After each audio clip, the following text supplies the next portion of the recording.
Pan India star Prabhas నటిస్తున్న pan world movie కల్కి 2898 AD young director Nag Ashwin futuristic concept తో ఈ చిత్రాన్ని తెరకెక్కిస్తున్నాడు.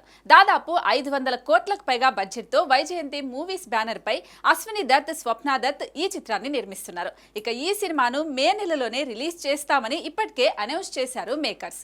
కానీ ఎన్నికల హడావిడి కారణంగా మే 9 నుంచి కల్కి పోస్ట్ పోన్ అయింది. అయితే ఇప్పటి వరకు మేకర్స్ నుంచి ఈ విషయంలో క్లారిటీ రాలేదు. కానీ ఇప్పుడు గుడ్ న్యూస్ మాత్రం ప్రభాస్ ఫ్యాన్స్ ను కాస్త ఖుషి చేస్తోంది.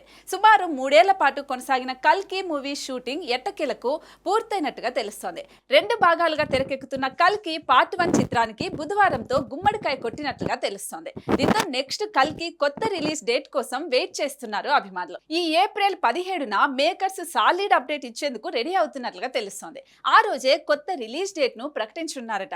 కల్కి రిలీజ్ డేట్ కు 2 ఆప్షన్స్ పెట్టుకున్నట్టుగా సమాచారం. కుదిరితే మే 30న రిలీజ్ చేసే అవకాశాలు ఎక్కువగా ఉన్నాయి అంటున్నారు. లేదంటే జూన్ 20న రిలీజ్ చేసే ఛాన్స్ ఉందని వినిపిస్తోంది. అయితే ఇలాంటి విషయాల్లో క్లారిటీ రావాలంటే ఇంకొన్ని రోజులు వెయిట్ చేయాల్సిందే. దీపికా పదుకొనే, దిశా పటాని హీరోయిన్లుగా నటిస్తున్న ఈ సినిమాలో కమల్ హాసన్ గెస్ట్ రోల్ చేస్తున్నాడు. సంతోష్ నారాయణ్ మ్యూజిక్ అందిస్తున్నాడు. మరి కల్కి రిలీజ్ డేట్ ఎప్పుడొస్తుందో చూడాలి.